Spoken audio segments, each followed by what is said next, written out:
Everything going okay today? Everything's Okay. How's your husband doing? He's doing good. Okay. Okay. Yeah, he's Great. doing It's usually better to go back to whoever did the original surgery and see what he can do about the scar.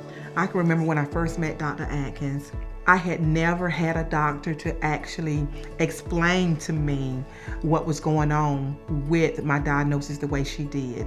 Because cancer was new to my vocabulary, I showed an interest in knowing more about my treatments, my diagnosis. Gaining that knowledge, it helps you in taking care of yourself.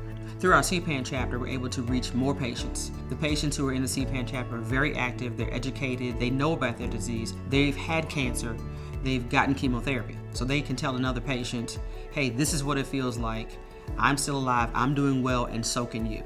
What I really like about CPAN is that it allows me to be connected with other survivors. I feel like we draw from each other.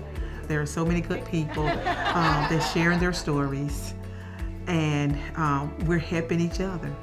Welcome, we are so excited to have everybody here. I see a lot of new faces. Welcome, welcome, welcome. We normally meet on the second Thursday of the month, every month at 6 o'clock right here. We eat, we have a good time, we have a different speaker every month. So I'm gonna turn over to Dr. Atkins, who I think everybody knows and loves, and if not, you need to get to know her. I paid her to say that. Yes. Anyway, well, thank you all for coming. So we have what's called a CPAN chapter here at Augusta Oncology. CPAN stands for Community Oncology Alliance Patient Advocacy Network. So we need patients to go and advocate for yourselves so we can keep offices like this open.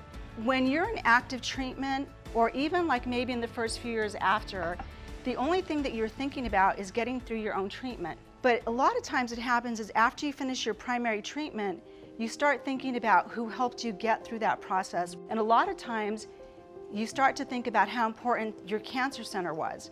This practice, Augusta Oncology, is known as a community oncology practice. When we use the term community oncology, we're referring to practices like this that are actually owned by the physician. So that means there's no middleman between them and caring for the patients.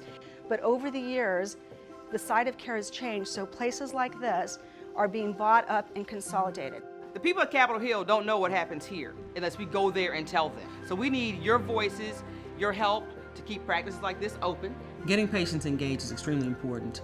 You know, the people on Capitol Hill just hear about a disease or an illness and they don't really see the human being side of it. And I think it's more important for the patients to go there and take action because they are the constituents of the people on Capitol Hill. They're the voters. Great to meet you. So I was very concerned when I learned about some of the policies that's going on behind the scenes with cancer care. Going to Washington, D.C. and being able to lobby was very interesting and exciting. I was glad that I was able to share my story and hopefully make a difference and an impact, not only for myself, but for so many who have gone before me and for the ones that's going to be coming after me.